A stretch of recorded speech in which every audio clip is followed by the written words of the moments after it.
Toute cette semaine, participe au jeu concours de Puissance Télévisions pour tenter de gagner tes places pour le parc d'attractions Walligator. 10 places sont à gagner pour les amateurs de frissons. Alors, joue dès maintenant sur puissancetélévision.fr ou sur l'application mobile. Jeu concours organisé par Puissance Télévisions en partenariat avec Walligator du 5 octobre 2020 au 11 octobre 2020.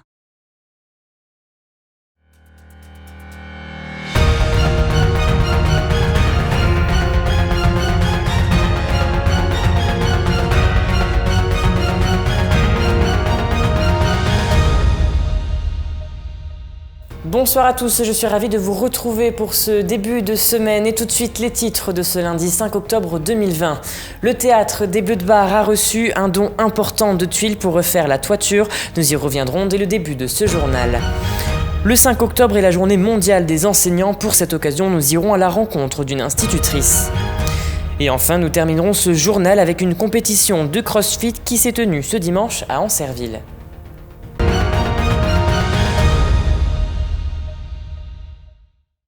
Avant de développer ces titres, sachez qu'aujourd'hui a débuté le procès de Sid Abdelglam. Ce jeune bragard âgé de 29 ans est accusé d'avoir tué Aurélie Châtelain en avril 2015 alors qu'il préparait un attentat contre une église à Villejuif dans le Val-de-Marne. Sa famille réside à Saint-Dizier, c'est pourquoi la ville bragarde a été au cœur des investigations. Cet étudiant fiché S est connu des services de renseignement et défendu par le maître Gilles-Jean Portejoie et le maître Christian Benoît, un avocat installé à Saint-Dizier. À savoir également que le procès va durer jusqu'au 6 novembre prochain. Un article à ce sujet et plus complet est à retrouver sur puissancetélévision.fr. Tout autre chose à présent et prenons la direction de Bar-le-Duc. Souvenez-vous, le théâtre des Bleus de Bar a été classé monument historique il y a quelques mois. Il commençait d'ailleurs la seconde phase des travaux.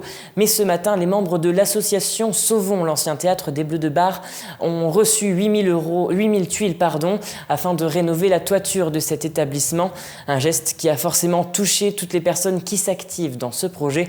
On écoute tout de suite Dominique Nillet, maître d'œuvre de l'opération du théâtre. Monsieur Ferry, qui est responsable de la prescription chez Diliance, je le connais depuis de nombreuses années et je l'avais rencontré quand j'ai su que j'étais retenu pour ce travail. Comme il est partenaire industriel pour le syndicat Cinemob que je représente, je lui avais dit ce serait peut-être une bonne idée d'aider justement ces 3 jeunes à la restauration et cette association. Et il m'a dit il faut que je vois. Donc il est venu, il a vu comme moi et il est tombé emballé. Et il m'a dit je vais faire le maximum. Les travaux sont commencés pour la phase restauration de la charpente, surtout pour le foyer du soldat, le foyer qui était en bois, qu'on a complètement démonté et on le reconstruit à l'identique avec une coursive et on est en train maintenant de tuiler donc cette partie-là. Et après on va poursuivre sur l'ensemble du théâtre avec le remplacement des tuiles également. Ces tuiles ont été offertes par une entreprise spécialisée dans les tuiles et accessoires de toiture située à Pargny-sur-Saulx. Le gérant de cette société a été conquis par ce lieu, ce qui explique donc ce geste. On l'écoute. On a en fait décidé d'être un des mécènes du théâtre en contribuant à une participation équivalente à 50% des tuiles terre cuite pour rénover donc entièrement les toitures du théâtre. On est tombé sous le charme. Sous le charme parce que c'est un bâtiment magnifique, il a une histoire, et sous le charme également parce qu'il a des tuiles terre cuite, dont certaines d'entre elles ont été fabriquées début 1900 dans notre usine. On a eu un coup de cœur. D'autre part parce qu'on est local, notre tuilerie est située à une vingtaine de kilomètres de Bar-le-Duc, à Pargny-sur-Saulx dans la Marne. Et puis troisièmement parce qu'on a bien vu que ce projet était immense, qui nécessitait de forts budgets. Et voilà, c'est notre modeste contribution pour la survie et la future vie du théâtre. Aujourd'hui, le 5 octobre, nous célébrons la Journée mondiale des enseignants, une journée qui a pour but de sensibiliser à l'importance et au rôle des enseignants dans le système éducatif. Une journée qui existe depuis 1994, qui commémore la signature de 1966 de la recommandation UNESCO concernant la condition du personnel enseignant. Théo Raguin a été à la rencontre d'une enseignante bientôt à la retraite afin de dresser le bilan de toutes ces années de travail. Regardez. Pour la journée des enseignants, Sylvie Prati, professeure des écoles en départ à la retraite, a accepté d'ouvrir les portes de sa classe et de revenir sur sa carrière. Enseignante depuis 1995, elle est en poste à l'école primaire de Morul-Montois depuis 1996. Sylvie tient à revenir sur son arrivée particulière dans le monde de l'éducation. Comme infirmière, j'aurais voulu me consacrer aux enfants, mais quand j'ai fait mes stages en puériculture, c'était trop difficile. Les enfants malades, je ne supporte pas. Mentalement, c'est trop dur. Donc, je ne me suis pas consacrée aux enfants en tant qu'infirmière. Et quand il y a eu la création des IUFM, c'était pendant mon arrêt. Et j'ai dit, je tente ma chance. Et je m'occuperai des enfants d'une autre façon qu'à travers des soins, chose que je n'aime pas. Enfin, les soins sur les enfants, j'aime pas ça. Sport, lecture et anglais sont au programme de l'après-midi pour la classe de CE1. Cependant, malgré les idées reçues, le travail de professeur ne se limite pas qu'à la journée d'école.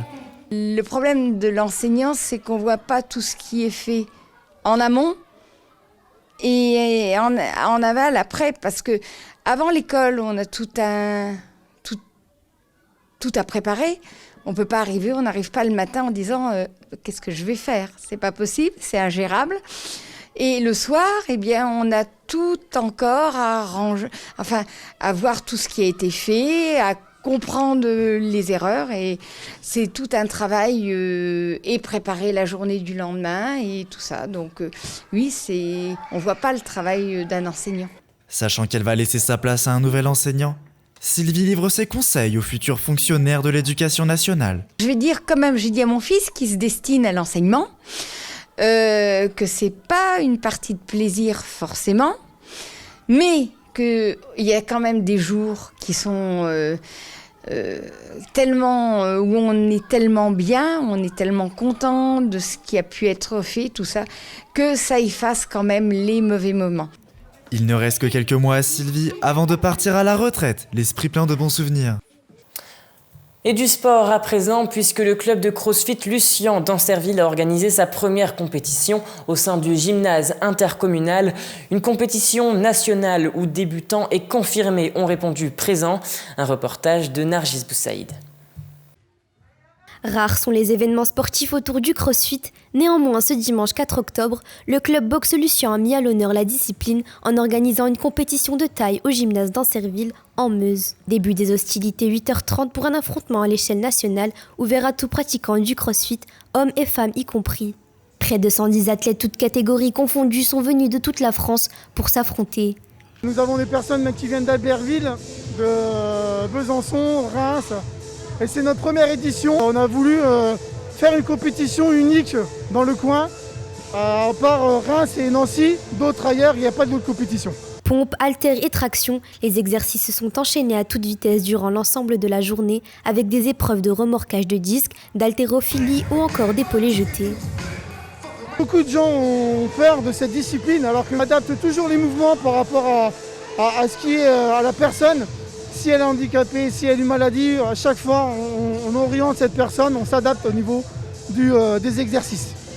Une peur qui ne fait pas partie du vocabulaire des participants, en particulier de cette Lorraine venue dépasser ses limites. Je viens de Nancy, je suis licenciée à CrossFit Iringa. Ça fait 2 ans que je fais du CrossFit et c'est ma première compète en individuel, voilà. C'est un petit test. Justement, je trouve que c'est un bon sport pour le développement de la femme et l'image de la femme dans le sport et dans la vie de tous les jours, même au contraire.